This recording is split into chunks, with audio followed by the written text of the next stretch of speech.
Assalamualaikum and good morning to all of you. So for today's chapter, we shall look into public expenditure. So last week, we already touched on public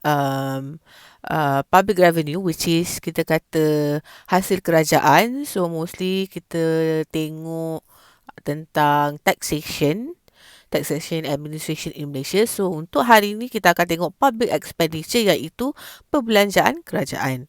So untuk syllabus content for this chapter, at the end of the lecture you able to explain what are the scope and also role of the public expenditure.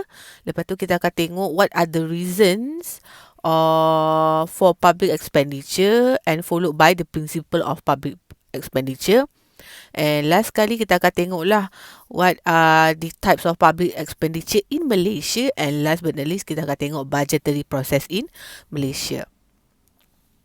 So, before kita start, kita akan tengoklah apa itu public expenditure. Ia merujuk kepada perbelanjaan kerajaan lah, refers to expenses in the federal or state level incurred by the government. So, the macroeconomic objectives of public expenditure are, the first one adalah provision of various public spending and services to the people. For example, like education, health, security, itu kita kata dengan public expenditure, perbelanjaan kerajaan. Nombor dua adalah promoting the welfare and also well-being of the people. So contohnya macam kita ada tadi health kan, kesihatan. So promoting the welfare and well-being of the people, contohnya macam klinik kerajaan satu Malaysia. You bayar RM1, you boleh dapat rawatan. Contoh dapat rawatan untuk rawatan gigi, for example. Next, maintenance of the government's defence forces, police and civil servants. So, public expenditure juga merujuk kepada bagaimana kerajaan membelanjakan duit tersebut dengan membayar gaji penjawat awam, mengukuhkan kita punya ketenteraan dan juga polis. Next, maintaining the economic stability. Contohnya macam untuk investment lah, urusan import dan juga export. And last but not least, reducing inequality of income and for the allocations of resources. So itu kita kata dengan objective of public expenditure. Kenapa kerajaan membelanjakan sesuatu pendapatan, hasil pendapatan tu macam mana dia dibelanjakan. So dia ada, according to Barrow, dia kata ada tiga jenis spending, tiga jenis pembelanjaan kerajaan. So the first one adalah government purchase of goods and services for current use are classed as government consumption. So for example macam kita kata contohnya macam penjawat awam, itu kita katakan dengan purchases of goods and services lah. Contoh macam penjawat awam. So bila ada penjawat awam ni, you perlu providekan mereka dengan komputer, software, meja, kerusi. Itu kita katakan dengan first one lah, types of spending. Next, government purchases of goods and services intended to create the future benefit, such as infrastructure investment. Contohnya macam highway, MRT. Itu adalah spending nombor 2. And last kali, spending nombor 3 adalah government expenditure that are not purchase of goods and services, but it just represent the transfer of money. Maksudnya yang ni adalah jenis ketiga ni, spending yang nombor 3 ni adalah bukan dalam bentuk benda, bukan dalam bentuk perkhidmatan, tapi dia adalah dalam bentuk transfer of money. Contohnya macam social security payment, contohnya macam kita ada EPF, SOKSO, subsidi. Itu kita kata dengan spending nombor 3 lah. They are not a purchase of goods and services, but in terms of transfer of money. Moving on, kita nak tengok scope of public expenditure. Untuk scope of public expenditure ni ada 7. So, nombor 1 adalah dari segi defense, pertahanan. So, contohnya macam kita ada border security kan. kita nak preserve, kenapa kita perlu adanya defense ni, kenapa kita perlu ada orang kata apa, border security, in order for us to preserve our sovereignty, untuk mempertahankan kedaulatan negara kita lah. Sebab itu penting kita perlu mempertahankan kedaulatan negara kita, sangat penting. So dari segi public expenditure in terms of pertahanan, defense, the defense of a country has been one of the main factor that responsible for increased public expenditure. So large amount are spent on preparation or on adopting means for the prevention of war. Contohnya macam kita beli weapon, kita beli kapal and so on and so forth. Number 2, scope of public expenditure in terms of economic development, pembangunan ekonomi. So ni dah banyak kali dah kita selalu dengar kan. Even dalam PAD 350 pun you dah selalu dengar dah perkataan ni. The state has to give top priority to economic development.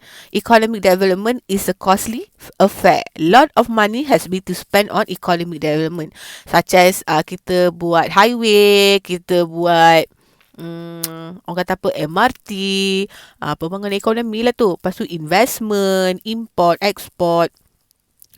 The scope of public expenditure number 3 adalah social services, iaitu perkhidmatan awam. There has been remarkable expansion in social service of a country like education, health, community development. This expenditure builds up human capital. So bila makin ramai penduduk di dalam Malaysia, so makin orang kata apa, makin banyaklah demand untuk adakan contohnya pembinaan sekolah, pembinaan hospital, pembinaan community development, contoh macam library, dewan serbaguna, station bus, so on and so forth. Itu kita kata dengan social services lah. Okay, scope of public expenditure nombor 4 dari segi pentadbiran. So basically adalah yang ni kita nak merujuk kepada bayaran gaji kepada penjawat awam. So the modern states are no longer police states concerned with the maintenance of law and order. So they are now regarded as welfare state. So the law, security and administrative functions are being performed by the state. So this function needs expenditure. Contohnya macam dalam level state kita ada kerajaan-kerajaan negeri.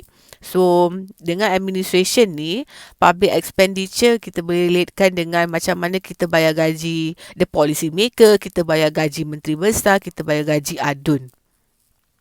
Moving on, public expenditure yang ke berapa ni? Ke 1, 2, 3, 4. Yang kelima iaitu grants to provincial government. So the central government allocate to the provincial government, and the provincial governments give grants to the local authority to incur some desirable expenditure.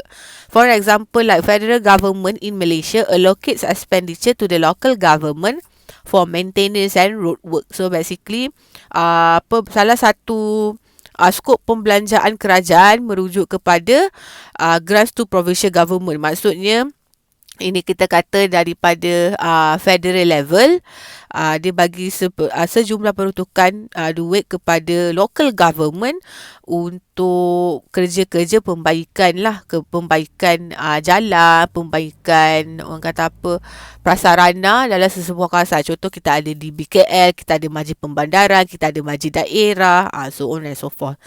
Next, number 6, scope of public expenditure iaitu subsidi. Apa itu subsidi? Apa yang korang faham tentang subsidi? So kita kata subsidi ni adalah sebahagian daripada jumlah kos sesuatu barang ataupun kos sesuatu perkhidmatan yang ditanggung oleh kerajaan. So subsidi ni ada banyaklah jenis subsidi kan. So contoh subsidi contohnya macam when the government gives money to a farmer, to a fisherman to plant a specific farm ataupun untuk bela sesuatu jenis spesies ikan. So this is a subsidy kita kata. Ataupun kita kata when a student are given a partial scholarship to a college, so this also known as subsidy. So subsidy tu dia boleh datang dalam macam-macam bentuk. So subsidy have also to be given to encourage the production of certain goods, especially for export, to earn much needed foreign exchange. For example, the federal government provides subsidy to fishermen and farmers to boost the agricultural productivity. So basically, right now Malaysia, kita sekarang ni kita banyak ekspor manggis dekat negara luar. Sebab manggis ni dia sangat susah untuk dapat manggis dalam 1 tahun, sangat susah. And then yang as far as I know lah kan, sekarang manggis being export to Australia. So manggis ni sangat susah, and then sangat demand yang tinggi lah. And last but not least, scope of public expenditure in terms of exploitation of natural resources. So the government has to undertake schemes of exploration and development of essential resources like coal, oil and other minerals. So salah satu pembelanjaan kerajaan juga merujuk kepada exploitation of natural resources. Contohnya macam kos-kos operasi untuk gali minyak, cari gali arang. And moving on, kita nak tengok the role of public expenditure. So basically for the role of public expenditure, there are 3 key. The first one adalah fiscal discipline, iaitu kita kata dengan kawal perbelanjaan. Fiscal discipline result from good forecast of revenue as well as expenditure. So bila you ada a good forecasting of you punya revenue and expenditure, maka you boleh control lah you punya perbelanjaan. So fiscal discipline has a close relation with the control of budget effectively and assume as a binding rule on both level, macro level and also expenditure lah. So number 2, kita kata role of public expenditure, allocate of resources consistent with the policy priority. Maksudnya kenal pasti priority, barulah you tahu berapa banyak jumlah yang you boleh allocate untuk sesuatu resources. So it also called as strategic allocation of resources. So the use of the budget as an important planning and management tool is necessary. So daripada nombor 1 sampai nombor 2 masih sentuh tentang budget, betul tak? So sebab itulah penting bagi sesebuah kerajaan untuk membuat budgeting report tu sangat penting. And last but not least, the key role of public expenditure adalah good operational management and tax administration is the revenue aspect of good operational management of expenditure. So again, sesebuah negara perlu ada sistem pentadbiran pencukaian yang sangat efektif, dan juga perlu ada pengurusan operasi sistem pentadbiran pencukaian tu dengan baiklah. Sebab kita dah tahu kan 70% daripada public revenue adalah daripada taxpayer. So maka dengan itu taxes have to be efficiently and properly collected so it can benefit to everyone. So all the 3 objectives are interrelated. So without fiscal discipline, it is impossible to achieve the effective prioritization and also implementation policy. And fiscal discipline requires control at the aggregate level. Maksudnya fiscal discipline tu bukan saja dekat satu level tapi dekat semua level. Contohnya macam strategic resources allocation also required a good programming which entails the appropriate cabinet level and interministerial arrangement. So maksudnya dari level, bukan dekat level parlimen je, tapi dekat level jabatan kementerian, dekat kementerian tu sendiri, lepas tu baru dekat parlimen.